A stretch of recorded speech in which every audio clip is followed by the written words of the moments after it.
You're listening to Cash and Sass. I'm Lisa Marie, your go-to gal for all things money. As the sassy wealth queen and the brains behind the sassy wealth coach, I'm here to take you on a thrilling ride from the financial chaos to sassy and sexy money. Welcome back, my sassy friend, to another episode of Cash and Sass podcast. I'm Lisa Marie, the sassy wealth queen and the brains behind this podcast and, of course, the sassy wealth coach. And with me today, I have Audrey Faust, and she is a business financial coach with over 25 years of experience as an accountant and a fractional CFO, specializing in empowering women, small business owners. She combines her extensive financial expertise with certified neuro coaching techniques.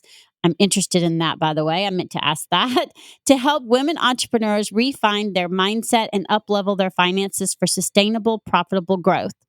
Her mission is to equip women to take charge of their financial futures. She's known for her personal, relatable approach. She ensures that her coaching is free of judgment, helping her clients achieve financial independence and stability, enhancing their ability to contribute to their communities. Welcome, Audrey. Thank you so much for joining us. And my sassy friends, you know what we're going to talk about because it's what we talk about all the time, because this is all about candid conversations.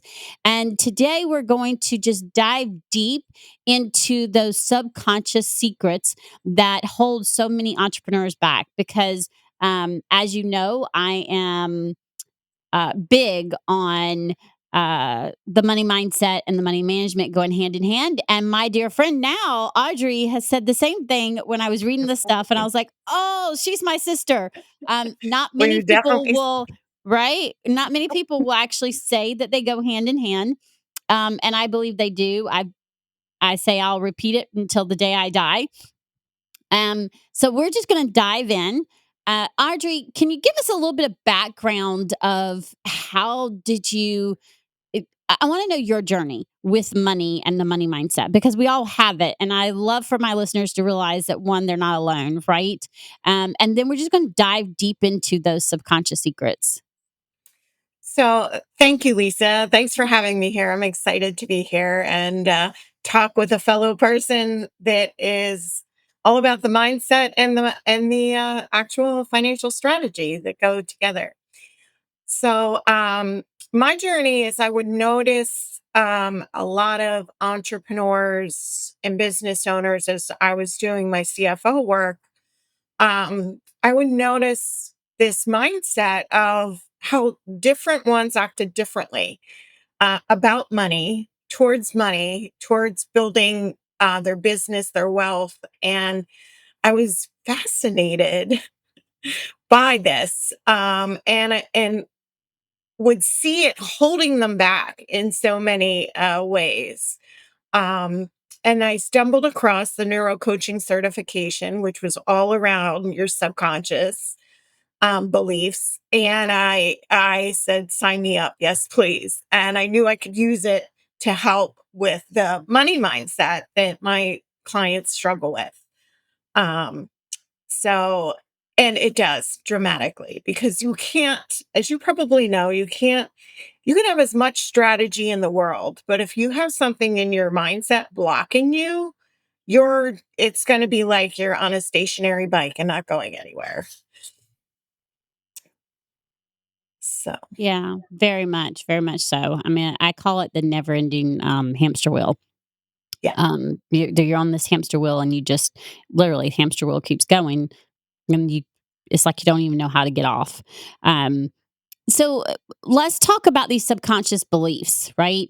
Um, what are these hidden beliefs? What and so many people are going to go subconscious, and yeah, this means we don't think about it. So I want us to really dive deep into that part. What are these subconscious beliefs? Well, let me share a little bit of statistics first that I learned in my neuro coaching certification. Your subconscious runs 95% of your thoughts, and you have 80,000 thoughts per day. And the third thing is your subconscious was formed mostly when you were a child, before the age of 7. Hmm. So I like to say you have a 7-year-old running your business in most cases, right? And those subconscious beliefs that are coming in before the age of 7 are coming in from everybody else around us. We don't get to pick and choose them. Mhm. So we are learning and taking on beliefs of the others, whether it be our parents or siblings or whomever has an influence on your day to day when you're young. We're taking them along. For Mhm. instance, my mom used to always say, I work hard for my money. My brain translated that into, I have to work hard for money.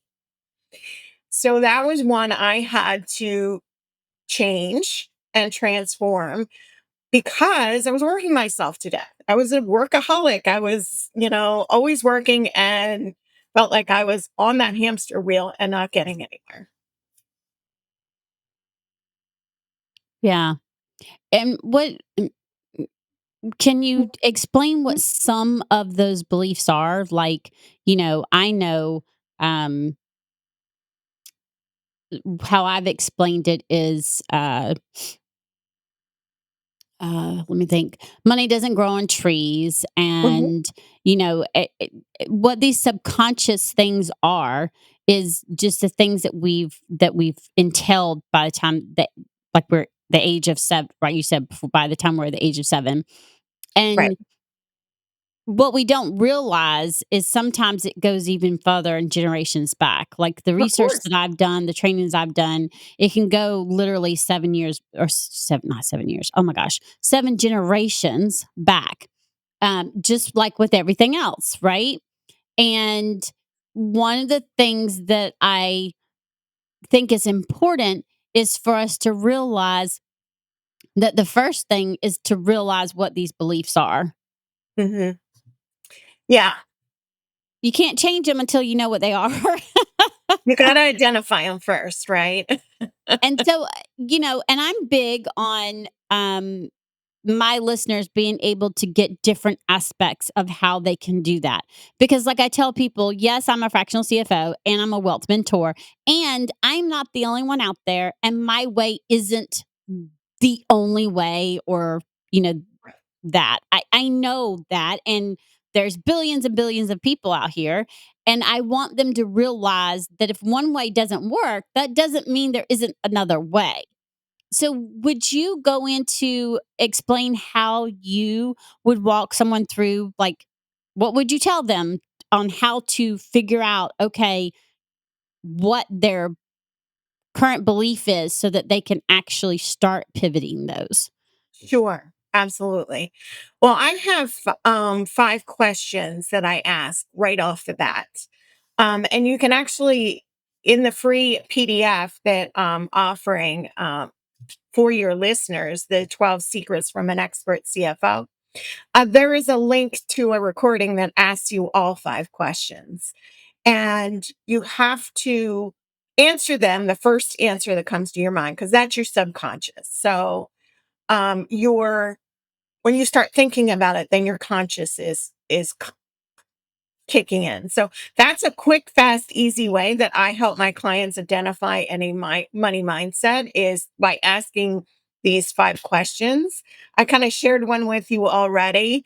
Making money is, and what's the first word that comes to your mind? Then, like I said in my story, was making money was hard for me. So my answer would have been hard.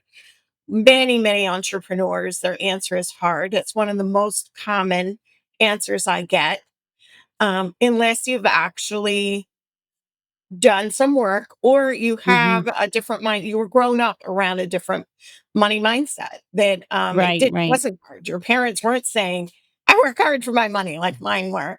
So, and I love how you say the different generations because my parents grew up in the Depression, right? So, and they grew up with this, penny pinching mindset of scarcity, which then was brought into my family and then brought into like goes down the line, right? Until you change it. So I can see why there's like, unless you make an effort to change what's your beliefs are, it's not going to change because you're not aware of them. So, you said that was the first question. What are the other ones that you ask? Well, I don't want to give away all the secrets, but Okay, that's fine. Can you give us one more? I'll give you one more. And I'll ask you, well, I'm trying to think of, okay. I'll ask you this one, and you probably have a really good money mindset, so you'll probably get a positive answer. So, Lisa, rich people are, They're very giving. yeah. So, the opposite of that would be greedy, Mhm, selfish, you mhm, know, mean. mhm. I had a client say one time that they were mean. And she said to me, well, I've done a lot of work on using mantras like and this and that. And I've had abundance come into me. And then all of a sudden I stopped doing the mantra. She goes, why do I stop doing the mantra? I said, because you have money coming into you and you don't want to be rich because rich people are mean. And she was like, so, that's how it can block you along the way. Mhm. If you have that negative, because your brain doesn't want to be that. They don't want you don't want to be greedy. You don't want to be mean. Right, right. How do you get your clients to see that, or how do you w- what are the ways that you talk to women entrepreneurs and help them realize that their mindset is affecting how they're charging, how they're making money, what they're doing? So often entrepreneurs don't realize they actually do go hand in hand. And this is something that I talk to my clients about, and um, I ask questions as well, and I get them to really, really dig deep and think. Um, my question, those questions that you have, I have two that are similar, but then I have a course, and the questions go deeper, right? So like Mhm. I'm wanting them to remember what was the first thing they remembered when about that was told to them about money when they Yes. were 5, 6, 4 years old. And Yeah. that takes some thought. They have to actually, really dig deep and think about it. But this is also to get them to realize that what happened however many years ago is actually affecting what they're doing now. And again, the first step is realizing, okay, where you're at, right? So, Yes. how do you get them to, or what's your way of, what's the question I'm trying to, I had it in my head and then it just like totally went out. That's never happened before. Uh, how do you get it to, how do you explain to them, to people that you work with, to your audience, how the mindset and the management go hand in hand? Um, well, if they're not getting the success they want, honestly, it's pretty straightforward. And usually when I'm coaching them and working with them, I'll stop at some point and repeat their words and say, that's kind of a scarcity mindset thinking. And we want to shift that around to a non-scarcity. And you'd be amazed at how when we shift that, like all of a sudden new things come about, right? When we shift this like scarcity mindset into a positive mindset, new opportunities and new ideas and new things immediately pop into their brain. So, I mean, it's pretty evident that, you know, just doing a simple shift while coaching can make a huge difference. And when I hear that scarcity mindset coming out, like and then they get off the call, they come onto the session and this like, oh, nothing's going right, this is happening, blah blah blah, and then they get off the call with a new like inspiration and a new um idea and new like boom, and then they just knock it out of the park. So it's amazing when you just make a little simple shift and you have a coach like you or like me, um that's able to really listen to your words Hmm. and really identify kind of what's going on behind the scenes, and then shift that and go from a scarcity to an opportunity mindset. What's Yeah, the and see, opportunity? and you, yeah, and see, and I say from the scarcity to abundance. But Um, same thing. Yeah. yeah, yeah. I can you when you have excuse me, when you have excuse me, okay. What advice would you give women entrepreneurs who are struggling with like their cash flow management or their cash flow, or they're trying to figure out what's what? Yeah. Cash flow is a big thing for my clients. And usually it's because um, they're not aware of what's going in and what's going out. Like, so I have a blueprint, a financial blueprint. I hate the word budget. I don't know how you are. I use money roadmap. There you go. I use Blueprint. So we create a blueprint that, has the money coming in, the money going out, what they need to kind of strive for every single month, where they want to go. And the aha lights that I get when we create this blueprint together was like, oh, well, now I see what's going on here. It's the clarity that I work with a lot of creatives, and they don't, they're great, right? I love creatives because I'm like the other side of my brain, right? And I'm like, okay, boom, boom, boom, boom, and it's comes easy for me. And then I get to show them like, okay, we just need to put this all down on paper and take a look at it and really see what's going on here. And when they can kind of see it as clear as day in the blueprint, it's just such a big aha moment. So that's, how I help them with the cash flow is just by giving them clarity around the numbers so they can be confident about growing their business and creating that cash that they need. Yeah, because I mean, I've said it thousands of times, y'all. If y'all have listened to the podcast, my podcast, and been following me for a while, is that the first step with anything is one, you got to know where your mindset is, and two, you have to know your numbers. You have to know your numbers, which means you have to know what's going out, and you can't know what's going out unless you've actually sit down and write down the expenses. It's just the way it goes. Put And them on a look at spreadsheet, it. right? And that's what I'm saying, and really look at it. And I don't mean, yes, do the recurring monthly ones, but whether it's your personal or your business, it's really important for you to also do what I call that quarterly dive into your spending for those one offs, because those one offs is what's going to get us. With entrepreneurs, it could be um, the meals, it could be office supplies if you have a brick and mortar, it could be traveling, whatever. And for your personal, it can easily be gas, groceries, out to eat. Majority of the time, it's out to eat for both sides. Yeah. At least that's what I find. And like I explained so many times, we're in the world of we can just tap that card. And I don't mean credit card, I mean debit card too. You can tap it and you don't think about it.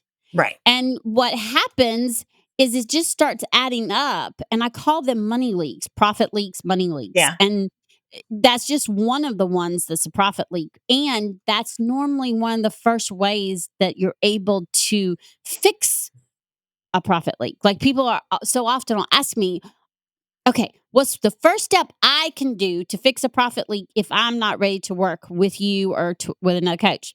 Go pull your expenses, write them Yeah. down, really look at them. And I mean, and I tell people all the time, I'm going to say it again. You can lie to me. You can lie to Audrey. You can lie to whoever you want to, but you need to be honest with yourself. You must be honest with yourself when you are looking at this. Otherwise, it's not going to do you any good.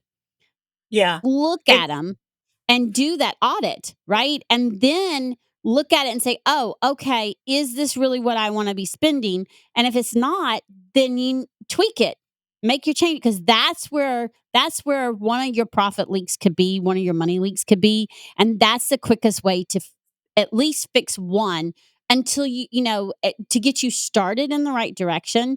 And then once you're ready, yes, especially when you're an entrepreneur. Go and get a fractional CFO, a wealth coach, a wealth mentor mindset so you can work on the rest of that stuff. Y'all, I'm 8 years in. I've got over 20 years experience. Audrey's got 25 years experience. I'm 8 years in having my business. I still work on my mindset. Every all the single time. day, I still work on my mindset. I still do dives into my management. I still do at least quarterly. I minimum 6 months. I try to do quarterly because I find quarterly is just so much better and it's less stressful for me to go in and do what I call a quarterly check on my expenses. Because again, life happens, right? Gas prices could go up, groceries could go up, whatever. And we need to be able to keep a check on that. And that's how we're able to do that. And it's the same thing with the business. You could do a quarterly check or a mid-year check to see if you're still using, oh, does it make sense for me to still have the software?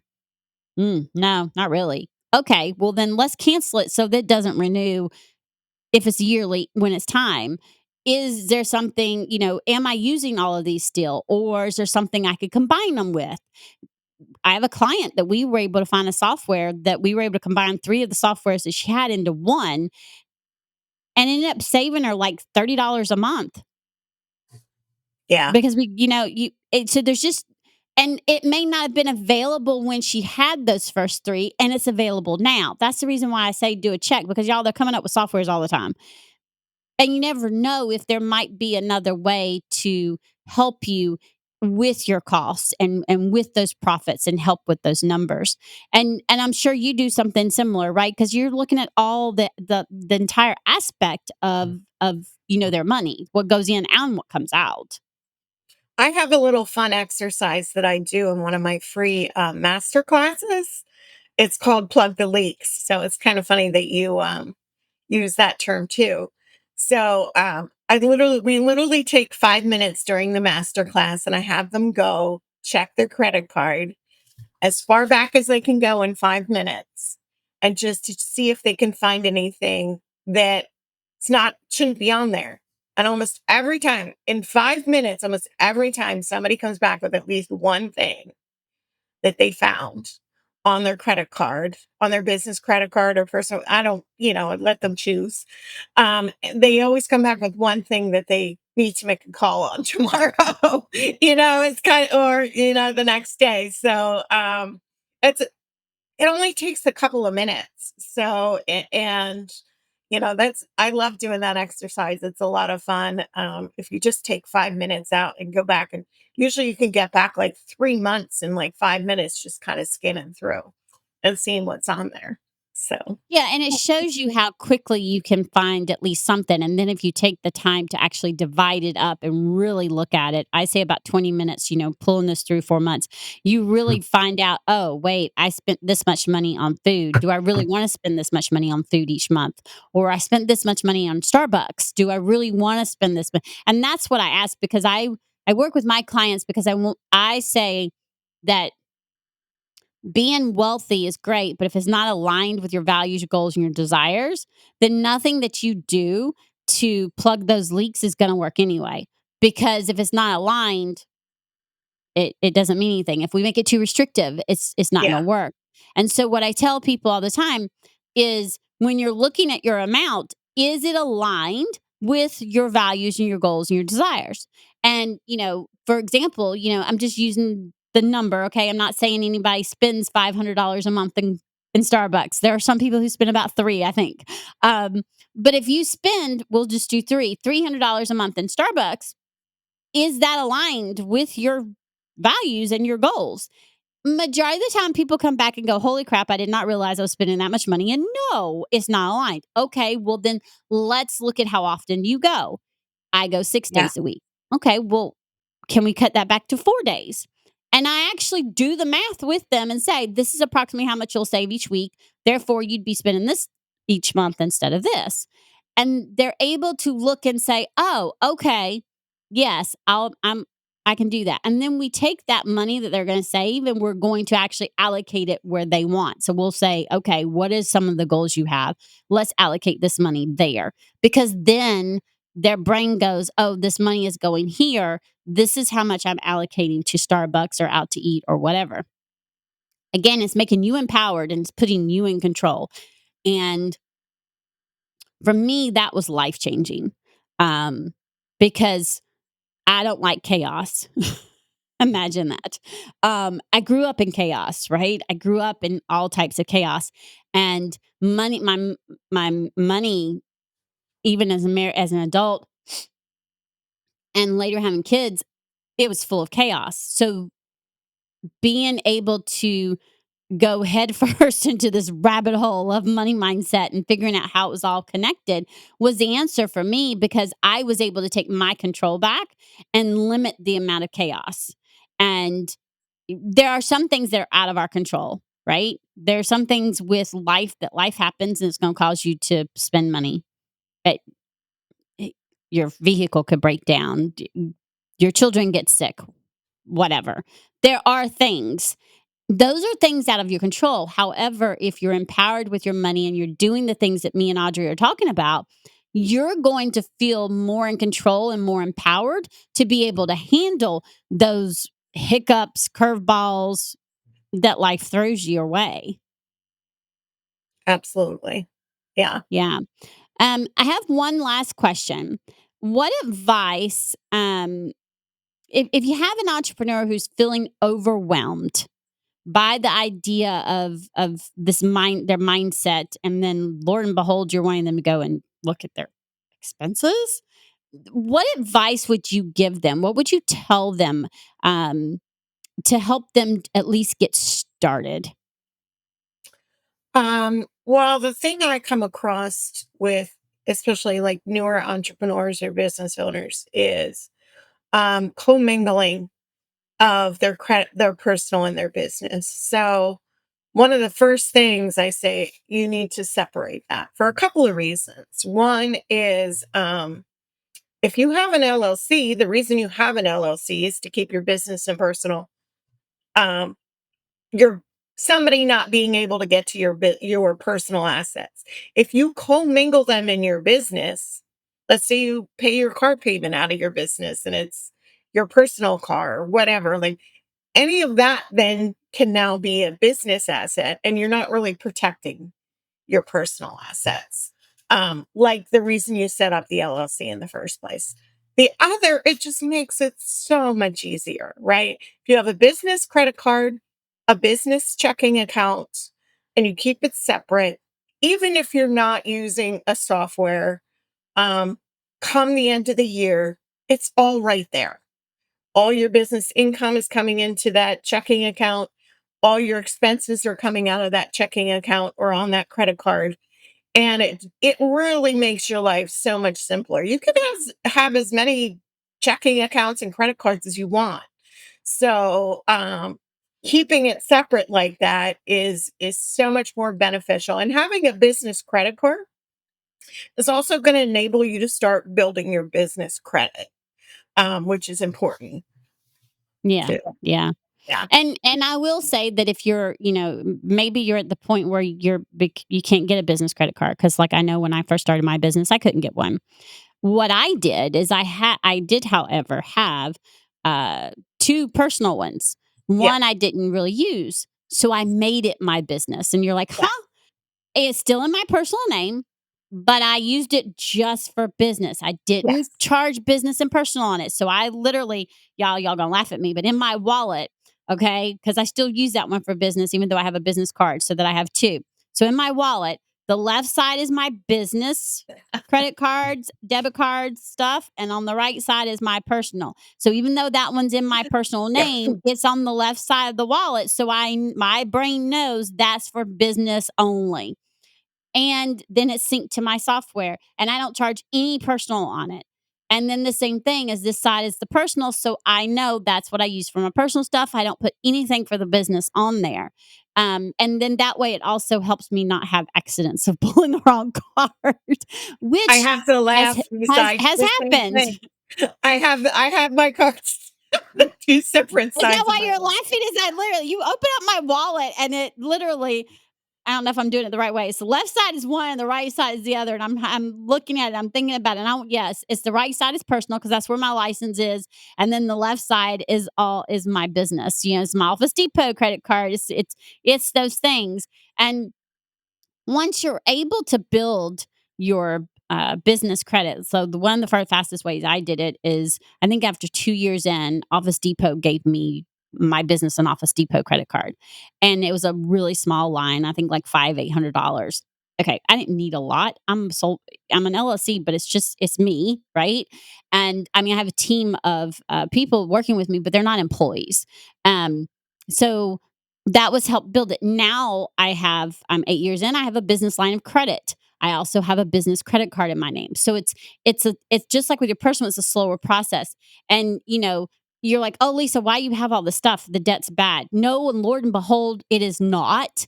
Sometimes you need those line of credits and you have to use that to keep your business going. And I promise you go look at all those millionaires and billionaires, and I guarantee you they have all used line of credit and leveraged It, their debt to keep them going when cash flow was down. Because guess what? Cash flow doesn't stay up the whole time. it, Life would be and so much simpler millionaires if it and did. billionaires, they don't want to use their own money. Right. they, They, they they, they want to leverage as much as they can. right. So yeah, I mean, people have this bad connotation around debt, but I'm the same as you. Like, it's there for you to use as long as you don't like abuse You it. have to be Well, strategic. You have to be yeah, responsible, mindful, and strategic with it. Those are the three things that I say you have to be with it is you have to be mindful, you have to be strategic, and you have to be responsible. If you can't, then you don't need to get them, um, personal or business. And that's just the way it is. You have a free a gift or an offer for my listeners. Can you tell them about that, please? yes, I mentioned it a little bit earlier. It's the Profit Accelerator Workbook: 12 Secrets from an Expert CFO like myself. And first thing we start, the first secret is the mindset. And I talk about that, and there's a link to an audio download that you can see if you have any money mindset or prosperity blockers, I like to call them. And then actually it tells you how to rewire them too. So, and then there's 11 other secrets that will help you with your business and to become more profitable. I've had such great feedback from it. People just love it and they can't believe that I've packed so much into this like easy to use workbook that's really helpful for them to grow their business and for it to become more profitable. So thank you. Awesome, awesome.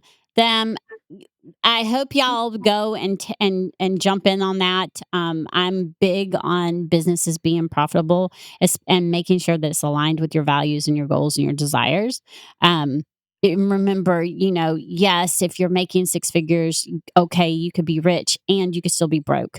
To me, being wealthy is so much more important than being rich because when you're wealthy, you have a profit, you know what's going on with your money, and there are ways to keep growing it and expanding that so that you can do more good in the world. So if you take anything out of this, my sassy listener, I hope it's, oh, hey, you know what? I can do a quick check. I don't have to do the deep dive yet. And then when you see how easy it is, you carve out 15 minutes to do this deep dive and write those expenses down so that you can start taking the steps towards having a truly profitable, wealthy business. And until next time, remember, stay sassy. Thanks, Bye. Lisa. Thanks for joining us this week on Cash and Sass. Check us out on social media and on our website at www.thesassywealthcoach.com, where you can download my free Money Story Start Guide. The website again is www.thesassywealthcoach.com. And as always, subscribe to the show to catch every new episode and leave us a review so we can continue to bring you fresh content. And remember, yes, it is possible to have sassy and sexy money. See you next week.